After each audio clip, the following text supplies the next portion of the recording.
बचपन की वो गली। उत्तर प्रदेश के एक छोटे से गांव रामपुर में एक मध्यम वर्गीय परिवार रहता था। उस परिवार में थे पिताजी शिवनाथ, माताजी कविता, बेटा आरव और बेटी साक्षी। आरव अपनी बहन साक्षी से 2 साल बड़ा था। दोनों में बहुत गहरा प्यार था। बचपन की यादों में अक्सर एक तस्वीर तैरती थी, मिट्टी में खेलते हुए दोनों भाई बहन, आम के पेड़ पर झूला झूलते हुए, स्कूल के लिए साथ निकलते हुए और रात में एक ही बिस्तर पर दादी की कहानियां सुनते हुए सो जाना। साक्षी बहुत चंचल थी, पर जब भी वह गिरती या डरती, उसका पहला शब्द होता भैया। और आरव, वह तो उसकी हर खुशी, हर आंसू का साथी था। संघर्ष के दिन, जब आरव 10वीं कक्षा में और साक्षी 8वीं में थी, तभी पिताजी की तबीयत अचानक बिगड़ गई। डॉक्टर ने बताया कि उन्हें हृदय संबंधी गंभीर बीमारी है और इलाज के लिए शहर ले जाना पड़ेगा। खर्चा ज्यादा था और आमदनी सीमित।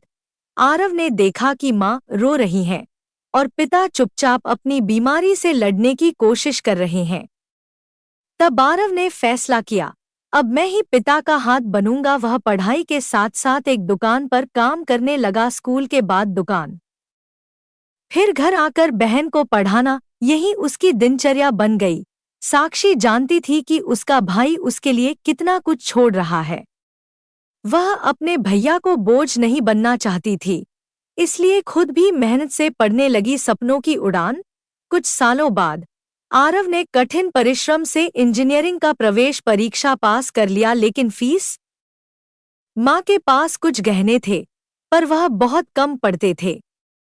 तभी साक्षी चुपचाप अपनी गुल्लक लेकर आई, जिसमें उसने भाई की फीस के लिए पैसे जमा किए थे। भैया, ये लो, ये मेरी तरफ से, आपने हमेशा मेरा साथ दिया, अब मेरी बारी है। आरव की आंखें भर आईं। उस दिन उसने महसूस किया कि बहन सिर्फ बहन नहीं होती, वो तो माँ, दोस्त और प्रेरणा का संगम होती है। जिम्मेदारियों का भार। आरव की पढ़ाई शुरू हुई और वो शहर चला गया। हर हफ्ते वो बहन को फोन करता, उसका हालचाल पूछता और सख्ती से कहता, कहीं तू शादी के बारे में मत सोचना जब तक खुद के पैरों पर खड़ी न हो जाए। साक्षी ने वादा किया था कि जब तक वो सरकारी अफसर नहीं बनेगी, शादी का नाम भी नहीं लेगी। गांव में बहुत से रिश्ते आए, पर साक्षी हर बार यही कहती, जब तक मेरे भैया हाँ नहीं कहेंगे, मैं नहीं करूंगी। संघर्ष से सफलता तक। आरव ने अच्छे नंबरों से इंजीनियरिंग पास की और एक बड़ी कंपनी में नौकरी लग गई। फिर सबसे पहले उसने बहन की पढ़ाई में मदद की और साक्षी ने भी वादा निभाया। उसने यूपीएससी की तैयारी की। 4 साल की कड़ी मेहनत के बाद साक्षी ने एक दिन आरव को फोन किया, भैया, मैं पास हो गई, मैं अब आईएएस अधिकारी बन गई हूँ। आरव की खुशी का ठिकाना नहीं था। वह वहीं ऑफिस में रो पड़ा। वह जानता था कि इस सफलता के पीछे बहन की मेहनत के साथ साथ उसका त्याग और आत्मबल था। राखी का अनमोल तोहफा। राखी का दिन आया। पहली बार दोनों भाई बहन इतने सालों बाद साथ थे। साक्षी ने आरव की कलाई पर राखी बांधी और बोली, भैया, इस राखी का तोहफा मुझे मिल गया, आपने मेरे हर सपने को पंख दिए। आरव ने जेब से एक छोटा सा डिब्बा निकाला, जिसमें एक चांदी की राखी और एक चिट्ठी थी। चिट्ठी में लिखा था, तू सिर्फ मेरी बहन नहीं है, तू मेरी ताकत है। तूने मुझे इंसान बनाया, जिम्मेदारी सिखाई और रिश्तों की असली कीमत बताई। तेरे बिना ये सब मुमकिन नहीं था। नई शुरुआत। अब दोनों भाई बहन की जिंदगी में स्थिरता आ गई थी। आरव ने भी एक सादगीपूर्ण शादी की और साक्षी के लिए सबसे अच्छे लड़के का रिश्ता खोजा, ऐसा लड़का जो रिश्तों की अहमियत जानता हो।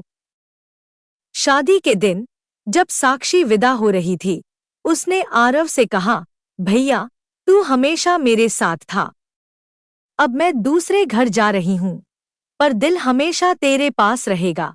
आरव ने मुस्कुराकर कहा, ससुराल तेरा नया घर है, पर मायका हमेशा तेरा रहेगा और तेरा भैया हमेशा तेरा रखवाला रहेगा। अंतिम शब्द। भाई बहन का रिश्ता ऐसा होता है, जो न खून से जुड़ा होता है न शर्तों से, बस भावनाओं, त्याग और निश्चल प्रेम से बना होता है। और निश्चल प्रेम से बना होता है, जो साथ में हंसते हैं, लड़ते हैं, रोते हैं, वो ही असल रिश्ते होते हैं। और इस कहानी में आरव और साक्षी ने हमें ये सिखाया कि रिश्तों की डोर चाहे वक्त से खिंच जाए, पर प्यार की गांठ कभी नहीं टूटती।